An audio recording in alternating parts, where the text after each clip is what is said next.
वाचाळवीरांनी मर्यादा पाळाव्या, वेडीवाकडी वक्तव्य करून महायुतीच्या नेत्यांना अडचणीत आणू नका, अजित पवारांचा मित्रपक्षातील नेत्यांना सल्ला.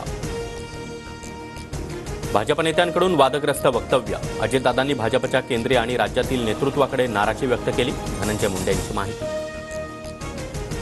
लाडकी बहीण योजनेमुळे अजित पवारांची लोकप्रियता वाढली, लोकसभा निवडणुकीनंतर दादांच्या इमेजमध्ये बदल, अजित पवार गटाचा दावा.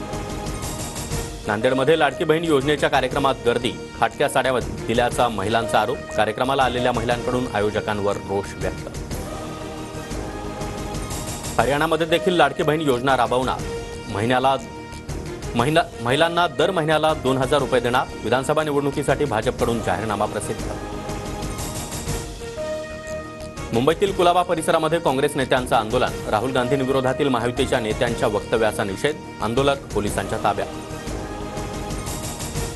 सिल्लोडचा उल्लेख पाकिस्तान केल्यानं रावसाहेब दानवेंच्या विरोधात मोर्चा, मंत्री अब्दुल सत्तार यांच्या समर्थकांकडून सिल्लोड बंदची हाक. आतिशी 21 सप्टेंबरला दिल्लीच्या मुख्यमंत्रीपदाची शपथ घेणार, गोपाल राय, कैलास गेहलोत, सौरभ भारद्वाज आणि इम्रान हुसैन मंत्रिपदाची शपथ घेणार. लॉरेन्स बिश्नोई को भेजू क्या, सलीम खान मॉर्निंग वॉकसाठी गेले असताना धमकी, वांद्रे पोलिसांकडून दोघांना अटक, चेष्टा करण्याच्या उद्देशानं बोलल्याचं चौकशीत समोर. ईपीएफओमधून आता एकाच वेळी 1 लाख रुपये काढता येणार, नोकरीमध्ये 6 महिने पूर्ण न करणारे नवीन सदस्य देखील पैसे काढू शकणार.